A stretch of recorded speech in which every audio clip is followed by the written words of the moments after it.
ఈరోజు 8:30 సమయంలో వినుకొండ టౌన్లో జిలాని అనే వ్యక్తి తనకి రషీద్ అనే వ్యక్తికి ఉన్నటువంటి వ్యక్తిగత కక్షల వల్ల రషీద్ అనే వ్యక్తిని నరికి చంపడం జరిగింది.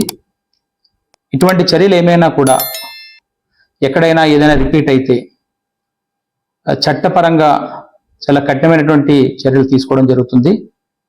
ఎవరైనా వీటిని ఎక్కడైనా ప్రోత్సహించినా కూడా వాళ్ళు కూడా చట్టపరంగా తీసుకునే చర్యలకి బాధ్యులవుతారు.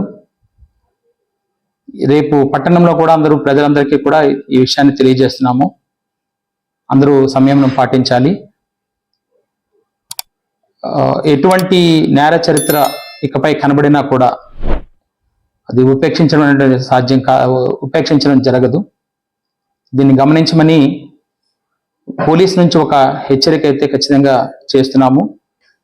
దీన్ని ఖచ్చితంగా గమనించాల్సిన అవసరం కూడా అందరికీ ఉందని కూడా తెలియజేస్తున్నాం. 144 సెక్షన్ కూడా అది అమల్లోకి తీసుకుంటున్నాం. అక్కడ ఎవరు ఎటువంటి శాంతి భద్రతల విఘాతం కలిగించినా కూడా కఠినమైనటువంటి చర్యలు తీసుకుంటాం. ఇప్పటి వరకు ఈ ఇద్దరి మధ్య ఉన్నటువంటి వ్యక్తిగత కక్షలే కారణంగా కనబడుతుంది. ఇటువంటి పార్టీల ప్రమేయం కానీ ప్రస్తుతానికి ఏమీ కనబడడం లేదు. కాబట్టి ప్రజలు దీన్ని గమనించి ఎటువంటి శాంతి భద్రతల సమస్యని తలెత్తనీయకుండా చూడాలని చెప్పడం జరుగుతుంది. ఇటువంటి చర్యలకు పాల్పడే ప్రతి ఒక్కరికి కూడా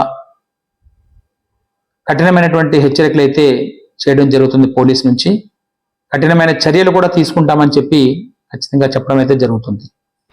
ఇప్పటి నుంచి ఇక్కడ 144 సెక్షన్ని అమల్లో పెడుతున్నాము. 144 సెక్షన్ కూడా ఇక్కడ అమల్లో ఉందని కూడా తెలియజేస్తున్నాము.